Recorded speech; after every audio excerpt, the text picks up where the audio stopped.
एक कामयाब स्टार्टअप कैसे बनाया जाए? वाई कॉम्बिनेटर के को-फाउंडर पॉल ग्रैहम ने अपने एक बहुत ही मशहूर निबंध में इसका जवाब दिया है। तो आज हम इसी प्लेबुक की सबसे जरूरी बातें निकालने वाले हैं। चलिए देखते हैं। ये वो सवाल है जो शायद हर नया फाउंडर पूछता है। क्या सीक्रेट कोई जबरदस्त आइडिया है, या फिर एक महंगी एमबीए डिग्री, या फिर इन्वेस्टर्स से मिले लाखों करोड़ों रुपए? पॉल ग्राहम के मुताबिक जवाब इससे कहीं ज्यादा सिंपल है। तो सबसे पहले उन आम गलतफहमियों को दूर करते हैं जो अक्सर नए फाउंडर्स को रास्ते से भटका देती हैं। कामयाबी इन बाहरी चीजों पर बिल्कुल भी निर्भर नहीं करती। तो फिर वो कौन सी चीजें हैं जो असल में मायने रखती हैं? यही है ग्राहम का मूल मंत्र। सिर्फ 3 नियम। अच्छे लोग, एक ऐसा प्रोडक्ट जिसकी कस्टमर्स को सच में जरूरत हो, और जितना हो सके उतना कम पैसा खर्च करना। सुनने में तो काफी आसान लगता है ना, लेकिन जो स्टार्टअप इन तीनों चीजों को साध लेता है उसके सफल होने के चांसेस कहीं ज्यादा होते हैं। तो चलिए सबसे पहले और सबसे बड़े मिथक को तोड़ते हैं। ये सोचना कि शुरुआत करने के लिए एक क्रांतिकारी जीनियस आइडिया की जरूरत है। असलियत इससे काफी अलग है। मजे की बात यह है कि ज्यादातर कामयाब स्टार्टअप्स किसी जीनियस आइडिया से शुरू नहीं होते। वो बस एक आम प्रॉब्लम को पहचानते हैं, कोई ऐसी चीज जो एकदम बकवास है, और उससे ठीक करने का एक बेहतर तरीका ढूंढ निकालते हैं। गूगल इसका सबसे बड़ा एग्जाम्पल है। जब उन्होंने शुरू किया था तब सर्च टेक्नोलॉजी बहुत ही खराब थी। उनका प्लान एकदम सीधा साधा था, एक ऐसी सर्च साइट बनाना जो बस अपना काम ठीक से करे, बस इतना ही। और देखिए, यही सिंपल सा प्लान दुनिया की सबसे बड़ी कंपनियों में से एक बन गया। तो सबक क्या है? सबक ये है कि आइडिया से कहीं ज्यादा जरूरी होती है टीम। एक बेहतरीन टीम किसी भी शुरुआती आइडिया को बदल सकती है, उसे सुधार सकती है और हर मुश्किल से निकल सकती है। लेकिन एक कमजोर टीम अच्छे से अच्छे आइडिया को भी डुबो सकती है। अच्छा, तो अगर टीम इतनी जरूरी है, तो फिर बड़ी कंपनियां बनाने वाले ये लोग आखिर होते कौन हैं? क्या उनके पास कोई खास डिग्री होती है?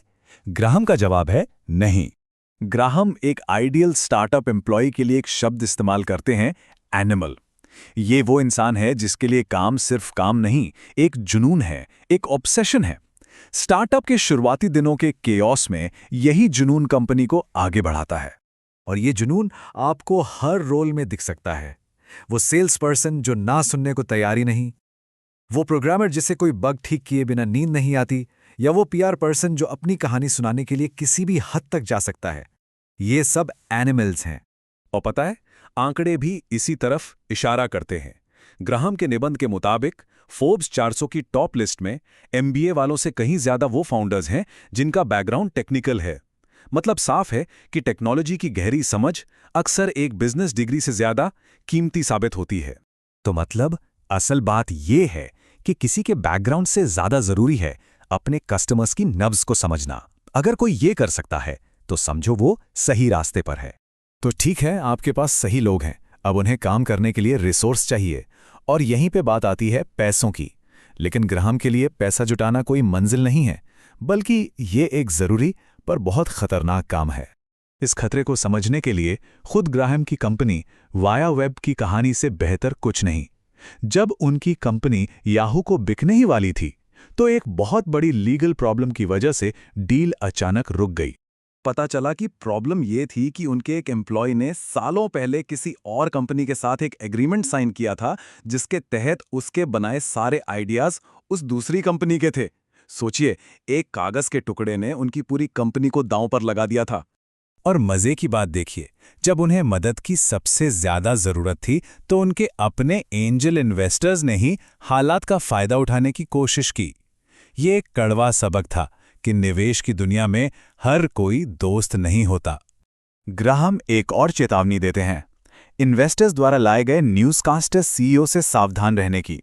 ये लोग दिखने में, बोलने में बड़े इंप्रेसिव लगते हैं, लेकिन अक्सर उन्हें टेक्नोलॉजी की वो गहरी समझ नहीं होती जो एक टेक स्टार्टअप के लिए जानलेवा साबित हो सकती है। इन्वेस्टर्स की तरफ से एक और प्रेशर आता है, गेट बिग फास्ट, मतलब तेजी से बड़े बनो। लेकिन ग्राहम का मानना है कि ये भी एक मिथक है।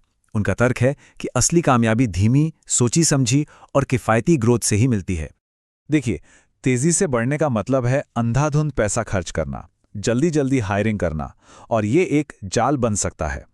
जबकि धीमी गति से बढ़ने पर आपको अपने कस्टमर्स को ठीक से समझने और एक वाकई बेहतरीन प्रोडक्ट बनाने का वक्त मिल जाता है। और हाँ, कंपनी का कल्चर भी बहुत मायने रखता है।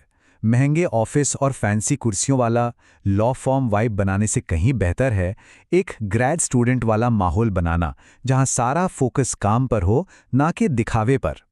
याहू के को फाउंडर डेविड फिलो का ये किस्सा इस बात का सबूत है। अरबों डॉलर की कंपनी होने के बाद भी उन्हें चीप याहू यानी किफ़ायती याहू कहलाने में गर्व महसूस होता था। और ये दिखाता है कि एक अच्छी और फोकस्ड कंपनी कल्चर असल में कैसी होती है। तो इन सब बातों के बाद सवाल ये नहीं रह जाता कि एक कंपनी कैसे शुरू की जाए, बल्कि सवाल ये बन जाता है कि क्या किसी को कंपनी शुरू करनी भी चाहिए। ग्राहम कहते हैं कि एक स्टार्टअप शुरू करना एक तरह से अपने 40 साल के करियर को सिर्फ 4 साल में निचोड़ देने जैसा है। ये एक ऐसा ज़बरदस्त अनुभव है जो आपकी पूरी ज़िंदगी पर हावी हो जाता है, बस इस उम्मीद में कि आप पैसों की प्रॉब्लम को एक ही झटके में और अपनी शर्तों पर हमेशा के लिए हल कर लेंगे। और आखिर में हम ग्राहम के इसी सवाल पर आकर रुकते हैं। सिद्धांत तो बहुत सरल है, कुछ ऐसा बनाओ जिसे लोग सच में पसंद करें और अपनी कमाई से कम खर्च करो। लेकिन आखिर ये कितना मुश्किल हो सकता है? यही वो सवाल है जो हर फाउंडर को खुद से पूछना चाहिए।